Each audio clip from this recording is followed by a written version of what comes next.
पृथ्वी पर जिसने व्रत किया है उसे आप लोग अवश्य सुने। एक बार श्रेष्ठ अपनी धन संपत्ति के अनुसार बंधु बांधवों के साथ पारिवारिक जनों के साथ व्रत करने के लिए तैयार हुआ। इसी बीच में एक लकड़हारा वहां चला आया। बाहर लकड़ी के बोझ करके ब्राह्मण के मकान में गया।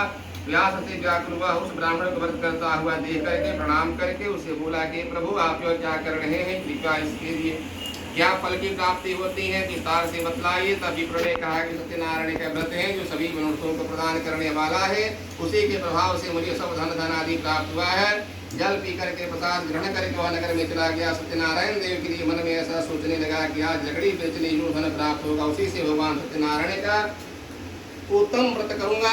इस प्रकार मन से चिंतन करता हुआ लकड़ी को मस्तक पर रख करके सुंदर नगर में गया जहाँ धन संपन्न लोग रहते थे। उस दिन उसने लकड़ी का दुगुना मूल्य प्राप्त किया। तदंतर प्रसन्न हृदय होकर के पके हुए केले का फल, शर्करा, घी, दूध, गेहूं का चूर्ण सवैया मात्रा में लेकर के अपने घर आया।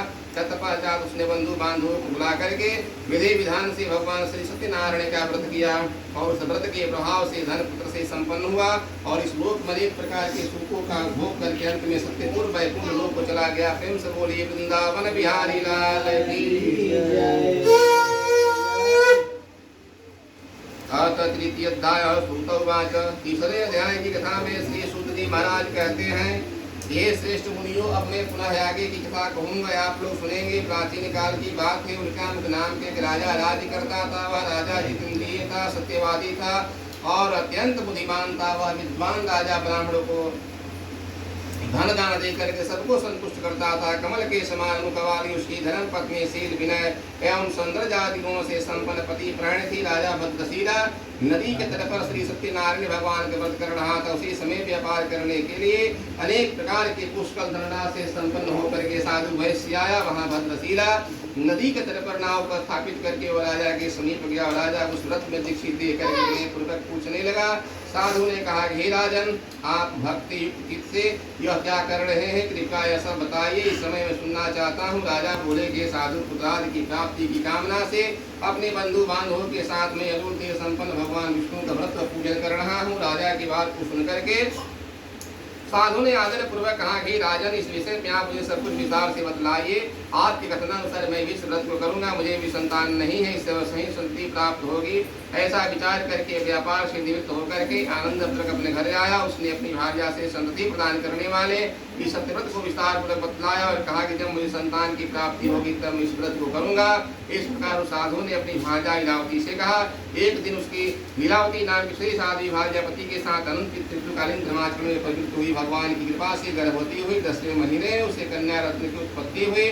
वह कन्या शुक्ल पक्ष के चंद्रमा की भांति दिन प्रतिदिन बढ़ने लगी। उस कन्या का नाम कलावती रखा गया। इसके बाद एक दिन लीलावती ने अपने स्वामी से मधुर वाणी में कहा कि आप पूर्व संकल्प किया था भगवान श्री सत्यनारायण का व्रत करूंगा, तो आप उसे क्यों नहीं करते हैं। तब साधु बोला कि प्रिय, इसके विवाह के समय इस व्रत को करूंगा। इस प्रकार अपनी पत्नी को भली भांति आश्वस्त करके व्यापार करने के लिए नगर में चलता गया। इधर कन्या कलावती पिता के घर में बढ़ने लगी और तदंतर धर्म के साधु ने नगर में सखियों के साथ गणना करती हुई कन्या को विवाह योग्य दे करके आपस में मंत्रणा करके कन्या के विवाह के लिए श्रेष्ठ वर का अन्वेषण करो, ऐसा दूत से कह करके शीघ्र उसे भेज दिया। उसकी आज्ञा प्राप्त करके दूत कांचनपुर नामा नगर में गया। वहां से एक वैश्य पुत्र को लेकर के आ गया। साधु ने उस वैश्य के पुत्र को सुंदर और गुणों से संपन्न दे करके अपने जाति के लोगों और बंधु बांधवों के साथ संतुष्ट चित्त होकर के विधि विधान से बड़ी पुत्र में कन्या का दान कर दिया। उससे दुर्भाग्यवश भगवान को उत्तम करना भूल गया और पूर्व संकल्प के अनुसार विवाह के समय व्रत न करने के कारण भगवान उस पर रुष्ट हो गए और कुछ समय के पश्चात व्यापार कर में कुशल साधु वैश्य काल की प्रेरणा से अपने दामाद के साथ व्यापार करने के लिए समुद्र के समीप स्थित रत्नपुर नाम नगर में गया और अपने श्री संपन्न दामाद के साथ व्यापार करने लगा। तदंतर वे दोनों राजा चंद्रकेत कुशलमणि के नगर में गए। उसी समय भगवान सतदेव की सतदेव ने उसे भ्रष्ट प्रतिज्ञ देखकर किसी दारुण कठिन और महान दुख प्राप्त होगा। एक दिन एक चोर राजा के धन को चुराकर वहीं आया जहाँ के दोनों वैश्य ठहरे हुए थे। वह अपने पीछे दौड़ते हुए दूतों को दे करके भयभीत चित्त से धन वहीं छोड़कर शीघ्र ही छिप गया। इसके बाद राजा का दूत वहां आ गए जहाँ की साधु वैश्य था। वहां राजा के धन को दे करके वे दूत उन दोनों वैश्य पुत्रों को बांध कर ले आए और हर्षपूर्वक दौड़ते हुए राजा से बोले थे, प्रभु हम दो चोर पकड़ करके ले आए हैं, न देकर के आप आज्ञा दे। राजा की आज्ञा से दोनों को शीघ्र ही दृढ़तापूर्वक बांधकर बिना विचार किए महान कारागृह में डाल दिया गया। भगवान सतदेव की माया से किसी ने उनकी बात को नहीं सुनी। राजा चंद्रकेत ने उन दोनों का धन भी जब्त कर लिया उनके श्राप से वैश्य के घर में उसकी भार्या भी अत्यंत दुखित हो गई। उनके घर में सारा का सारा जो धन था सब चोरों ने चुरा लिया। शारीरिक और मानसिक पीड़ाओं से, भूख और प्यास से दुखित होकर के अन्न की चिंता से दर दर भटकने लगी। कन्या कलावती भी भोजन के लिए इधर उधर प्रतिदिन घूमने लगी। एक दिन क्षुधा से पीड़ित होकर के वो कन्या कलावती ब्राह्मण के घर गई। वहां जाकर उसने भगवान सत्यनारायण के व्रत पूजन को देखा। वहां बैठ कर उसने कथा सुनी, वरदान मांगा।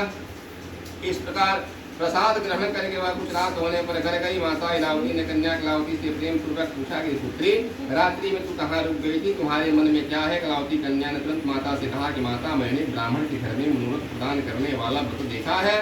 कन्या की इस बात को सुनकर के वैश्य की वाणी भार्या व्रत करने को तैयार हुई। प्रसन्न मन से साध्वी बंधु बांधवों के साथ भगवान श्री सत्यनारायण का व्रत किया और इस प्रकार प्रार्थना की कि भगवान आप हमारे पति और दामाद के अपराध को क्षमा करें। वे दोनों अपने घर शीघ्र चले आए। इस व्रत से भगवान सत्यनारायण पुनः संतुष्ट हो गए और उन्होंने नृपश्रेष्ठ नृकेत को प्रणाम करके दिखाया और कहा कि हे नृपश्रेष्ठ, प्रातः काल